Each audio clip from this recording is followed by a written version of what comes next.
নারায়ণগঞ্জের রূপগঞ্জের বড়পা এলাকায় জঙ্গি আস্তানা সন্দেহে 4 তলায় একটি বাড়িতে অভিযান পরিচালনা করছে পুলিশের অ্যান্টি টেরোরিজম ইউনিট। গোয়েন্দা অনুসন্ধানে পাওয়া তথ্যের ভিত্তিতে সকাল 10:30টার দিকে ওই বাড়িটি ঘেরাও করে এটিইউ এর একটি দল। পরে বিকেল 3টার দিকে অভিযান শুরু করে।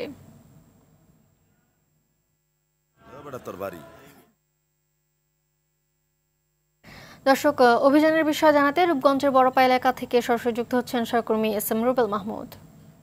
রুবেল, অভিযান কোন পর্যায়ে আছে আর কিছু উদ্ধার হয়েছে কিনা জানাবেন আমাদের।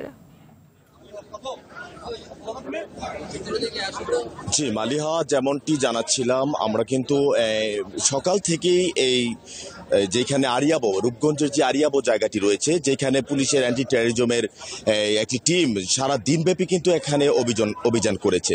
তবে আপনারা আরও জেনেছেন যেটা হচ্ছে যে প্রথমে তো নৌসন্দি এবং নেত্রকোনা থেকে যাদেরকে আটক করা হয়েছে তাদের তথ্য অনুসারে কিন্তু কক্সবাজার থেকে আরেকজন নারীকে আটক করা হয়েছিল। সে নারীর তথ্য মতে কিন্তু নারায়ণগঞ্জের যে রূপগঞ্জের বড়পা আরিয়াবো এলাকা থেকে কিন্তু একটি বাসা, যে 4 তলা একটি ভবন, যে ভবনটা জাকিরের বাসা নামে পরিচিত, সেই বাসা থেকে কিন্তু এসে অ্যান্টি টেরোরিজমের যে সদস্যরা তারা কিন্তু এসে এখান থেকে 3টি বোম উদ্ধার করেছে এবং 3টি বোমই কিন্তু এখানে ব্লাস্ট করেছে তারা।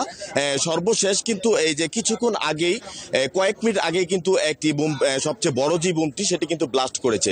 যেমনটা আমি আপনাদেরকে দেখাতে চাই, এই জায়গাটিতে কিন্তু দেখছেন যে এখানে বোম ব্লাস্ট করা হয়েছে। আরেকটি জায়গা রয়েছে, সেটা হচ্ছে ওই জায়গাতে বোমটি ব্লাস্ট করা হয়েছে। আর যেই সদস্যগুলা, যে আনসারুল্লাহ বাংলা টিম নামে পরিচিত যেই সদস্যটি এইখানে বসবাস করত, তারা কিন্তু এই বিল্ডিংটার 3 তলায় কিন্তু তারা অবস্থান করত। তবে প্রথম বোমটি কিন্তু ব্লাস্ট করা হয়েছে এই ভবনের 3 তলায়।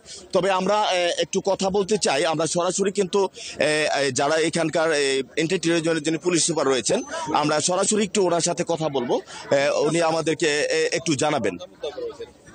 জি, আমি একটু লাইভে আছি।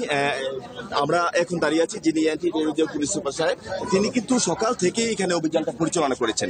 তো আমরা জানতে চাইবো যে এখানকার বিস্তারিত ঘটনাটা আমাদেরকে একটু জানাবেন।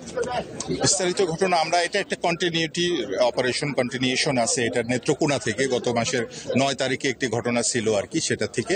তো সেই পর্যায়ে আমরা গতকাল কক্সবাজার থেকে একজনকে গ্রেপ্তার করি, তার তথ্যের ভিত্তিতে আমরা এই ড্রেনটা আবিষ্কার করি। বাট আমরা আস্তে আস্তে হয়তো বা এখান থেকে তারা পালিয়ে গেছে, কারণ এখানে এসে আমরা তালা পাই এবং ভিতরের যে জিনিসপত্রগুলো পাই আমরা দেখলাম যে তারা খুব হুড়োহুড়ি করে খুব দ্রুতই তারা এখান থেকে কোনো মতে পালিয়ে গেছে আর কি, আমরা আসতে না আসতে। বাট তাদের এই ড্রেনে আমরা গুরুত্বপূর্ণ অনেক ধরনের ম্যাটেরিয়ালস পাই, যেগুলো আমাদের ফার্দার ইনভেস্টিগেশনে বা অপারেশনাল কাজে লাগবে। এবং পাশাপাশি 3টা বোম সদৃশ্য বস্তু ছিল, যেগুলোকে আমরা নিষ্ক্রিয় করি। সেটা একটা সিকিউরিটি হ্যাজার্ড এলিমিনেশনের ক্ষেত্রে খুব ইম্পর্টেন্স গ্রো করে আর কি। জি, যেমনটা তিনি জানাচ্ছেন, কিন্তু আমাদেরকে জানিয়েছেন যে আসলে তারা যে তথ্য মতে এবং তথ্য প্রমাণের ভিত্তিতে যেখানে জি, তবে এই ছিল।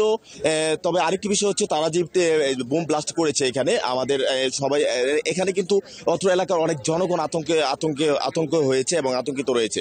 তবে নারায়ণগঞ্জের যেই শেষ পর্যন্ত লাস্ট মুহূর্তের যেই সর্বশেষ সংবাদ ছিল এই আমার কাছে। ধন্যবাদ।